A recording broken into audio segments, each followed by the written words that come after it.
Selamat malam semua, balik lagi bersama kita di Berpikir Kritis. Tema kita seperti yang tadi saya bilang, berpikir kritis bersama narasumber atau teman saya juga yang kebetulan sama bidang studinya, manajemen barangkali. Apa kabar bro? Baik bro. Oke. Jadi malam ini kita ingin membahas apa sih itu berpikir kritis bersama Bima. Oke. Bim, kira-kira berpikir kritis itu menurut lu gimana sih? Kalau menurut gue pribadi ya, dimana kalau kita bertanya tentang berpikir kritis, sudah jelas ada dua kata, dimana ada kata berpikir dan ada kata berkritis. Berpikir itu dimana orang memproses dalam pikirannya untuk mencari sebuah solusi atau akar dari permasalahan. Dan yang kedua ada kata kritis nih. Di balik kata kritis ini ada apa sih? Di balik kata kritis ini itu pasti mempunyai makna yang sangat mendalam. Kita tahu sendiri kan, kritis itu memang udah deep banget nih, ya kan? Berarti bagaimana caranya kita berpikir secara mendalam, secara terperinci sampai akar-akarnya kita bahas.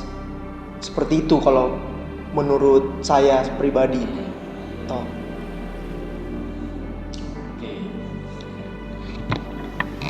Dan kalau menurut saya itu banyak sih yang dapat dikembangkan dari situ. Namun kembali lagi pasti mempunyai beberapa konteks di dalamnya gitu. Berpikir kritis soal apa? Soal apa nih? Tentang perihal apa nih? Dalam konteks apa nih? Seperti itu. Kalau menurut gua pribadi sih begitu. Kalau dari lu sendiri nih, kalau menurut lu gimana? Kalau aku sih lebih ke kemampuan kita untuk menganalisis, ya, berpikir kritis. Apalagi kayak kita sering nonton tuh di pemerintahan, kayak evaluasi mungkin kan dari kinerja pemerintah, debat-debat. Itu bukan orang-orang yang bisa dibilang remeh kan. Mereka tuh orang-orang yang pinter, yang kira-kira bisa mengkritik atau memberi saran juga mungkin kan ketika dialog itu bisa. Jadi apalagi kayak di sistem pemerintahan yang baru sekarang.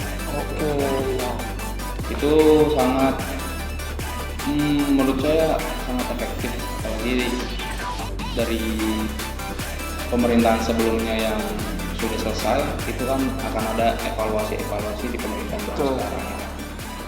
Dan juga berpikir kritis itu juga menurut gue itu menyimpulkan informasi, ya kan, secara logis dan objektif. Informasi itu penting, ya kan, apalagi dari pemerintahan, dari semua instansi dimanapun, informasi itu sangat penting sih.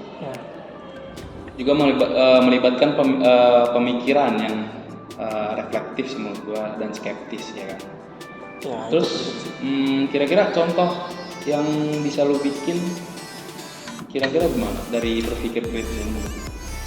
Contoh nih, wah kalau kita ngomongin contoh itu pasti banyak banget kan, apalagi di negara kita yang sosialisasinya itu sangat tinggi.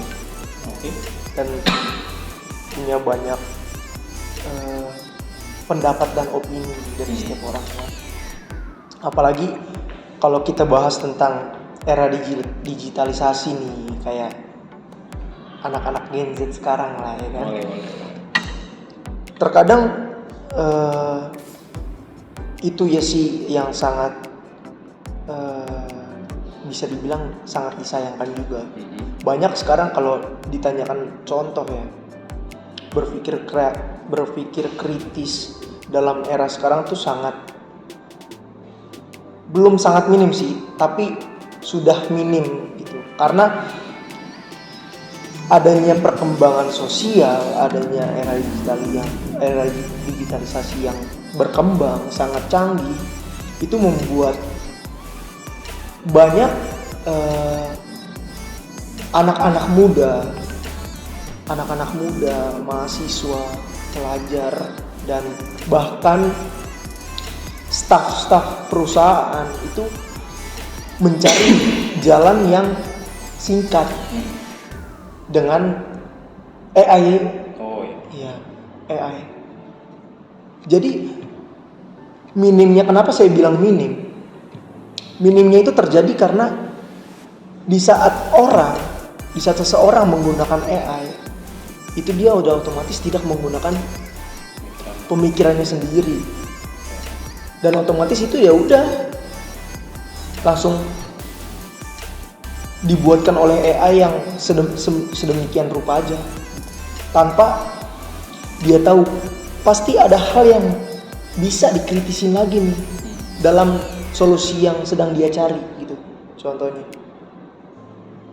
sangat disayangkannya sih seperti itu kalau dari pandangan saya pribadi ya. Untuk itu saya sih menyarankan sedikit bagi terkhususkan untuk Gen Z sekarang nih. Kayak ayolah gunakan AI itu dengan sebijaksana mungkin. Iya, setuju. Dan jadi ketika kita sudah menggunakan AI itu dengan sebijaksana mungkin, kita tetap memakai cara berpikir kritis kita di dalamnya. Jadi kita tidak semerta-merta hanya mengandalkan AI tersebut gitu. Karena kalau bisa dibilang kita kan tetap lebih pintar daripada teknologi. Teknologi ini kita yang buat loh. Masa kita tidak bisa lebih inovatif dan kreatif dalam mencari solusi? Kita hanya menyerahkan saja kepada AI. Seperti itu kalau dari saya. Oke, menurut lo kira-kira kita penting nggak sih untuk berpikir kritis itu kira-kira di era zaman sekarang? Kalau di era sekarang sangat penting kalau menurut gue. Sangat penting. Karena itu lagi tadi balik. Karena adanya keminiman itu, minim berpikir gitu. Karena adanya teknologi, terus jadi timbulnya kemalasan, ya kan? Timbulnya jadi kurangnya berpikir gitu. Jadi orang-orang tuh jadi malas membaca, malas mencari tahu. Jadi banyak timbul kemalasan di dalamnya gitu. Karena orang-orang berpikir karena adanya era digitalisasi ini, kebanyakan orang, bahkan Gen Z sekarang, anak-anak muda sekarang, itu jadi memanfaatkan hal itu untuk kemalasan gitu. Jadi kalau menurut gue pribadi itu sangat banget penting gitu. Kita harus sebenarnya mulai dari diri kita sendiri sih. Kita harus bisa memberikan contoh gitu, atau menjadi contoh untuk bagaimana kita ini bisa mencari solusi gitu, tanpa adanya bantuan dari teknologi yang kita buat sendiri gitu. Kalau menurut gue gitu sih. Coba kalau dari lu pribadi gimana?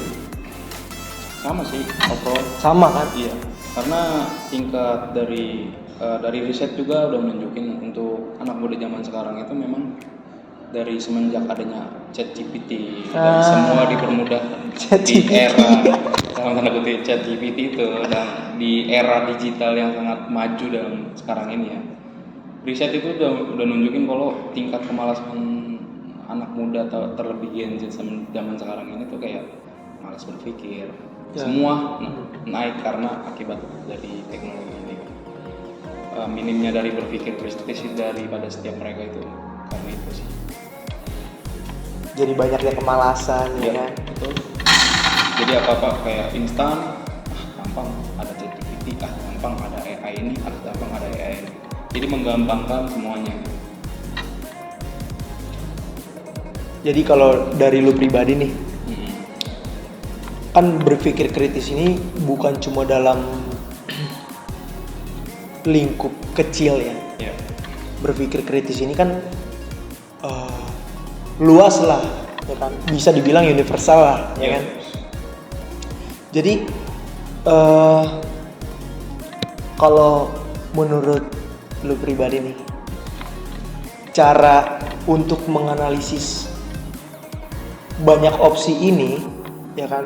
Banyak opsi di dalamnya ini, dan mengevaluasi, ya kan? Dan mengevaluasi resiko serta pemanfaatannya itu kayak gimana sih? Oke, itu jadi pengaplikasian yang pertama itu kita bisa mulai dari lingkungan kita, sekitar kita dulu. Oh, lingkungan daerah. Jadi kebetulan karena kita belum nikah, jadi otomatis kita di keluarga. Berpikir kritis itu bisa di keluarga dengan cara kayak misalnya kita memberikan masukan kepada orang tua, ya kan? Mungkin orang tua kurang ini, kurang itu, jadi kita bisa karena kita sudah mendapat pembelajaran berpikir kritis. Pasti dong. Ya kan? Nah, lingkup yang lain itu mungkin gue bisa ambil itu dari ranah perusahaan. Ranah perusahaan karena bos itu paling suka sama orang yang pintar evaluasi, introspeksi diri, ya kan? Adanya perubahan lah dari diri sendiri ya. Jadi evaluasi itu apa aja sih? Nah, ini pentingnya berpikir kritis ini untuk dimasukkan. Jadi dengan kita berpikir kritis, kita itu bisa menganalisa kira-kira evaluasi untuk tahun sekarang kita omset sekian. Kira-kira bisa nggak sih tahun depan kita omset sekian dengan mungkin kita menambah karyawan, ya kan? Atau menambah kualitas produk, ya kan? Itu bisa di perusahaan, ya. Karena pemerintah juga bisa, ya kan? Contoh kayak pemerintahan yang sudah berlalu kayak Pak Jokowi dulu, kita bisa kayak sekarang kebetulan pemerintah baru dengan zamannya Pak Prabowo itu menetapkan untuk pengurangan pajak dari rumah, ya kan? Itu juga bisa dong pemerintahan, ya kan? Berpikir kritis itu ada di dalamnya, ya kan? Karena dengan berpikir kritis itu membuat setiap kita bisa mengevaluasi, ya kan? Dari yang tadinya kayak pajak dari zamannya Pak Jokowi ini susah beli rumah. Karena kalau KPR kita cicilan 20 tahun kena bunga sekian, ya kan? Akhirnya ketika berpikir kritis itu dimasukkan, mulailah setiap menteri-menteri atau kebijakan-kebijakan baru itu dimunculkan dengan mengurangi pajak daripada pembelian dari rumah tersebut. Walaupun tenornya sampai 40 tahun, tapi mungkin ini akan meringankan beban masyarakat dalam membeli. Ya kan? Itu juga sangat terbantu untuk masyarakat, ya kan? Apalagi di zaman sekarang tuh Gen Z sangat bergumul, ya kan? Atau sangat beradu sekali dengan nasibnya untuk bisa punya rumah sendiri. Ya. Oke, thank you buat penjelasan atau pemaparannya, Bos. Thank you banget ini. Gue jadi fresh banget sih pikiran gue itu karena berpikir. Seru banget sih. Sebenarnya ini luas banget sih kalau kita ngomongin tentang berpikir kritis.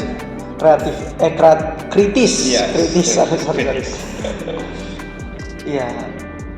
Jadi kayak punya harapan gak sih? Iya.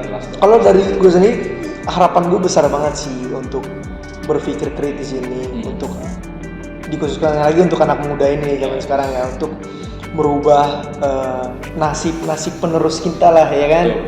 Untuk mungkin lebih menjadi generasi-generasi yang kalau bisa dibilang generasi emas.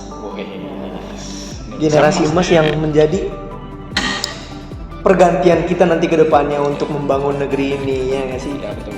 Kalau harapan dari lu pribadi gimana nih? Ya, harapan gue pribadi sih dengan berpikir kritis ini tuh semoga ya bisa mengalahkan kekuatan power daripada teknologi kita. Ya, kita nggak salah sih pakai tapi balik lagi kayak kata lu tadi, gunakan sebijaksana.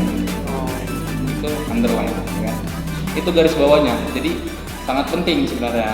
Kalau kita boleh ikut zaman teknologi maju, kita boleh HP baru segala macam. Tapi berpikir kritis itu juga kita harus tetap majuin loh. Betul. Ya kan? Betul. Jangan kayak kita udahlah. Jangan cuek. Gampang cuek, iya kan. Jadi kalau even ada kayak pemaparan kritik atau saran juga kita bisa ngomong di depan umum ya kan? Nggak kayak hanya di belakang layar kayak nggak jelas bisa ngomong udah turun.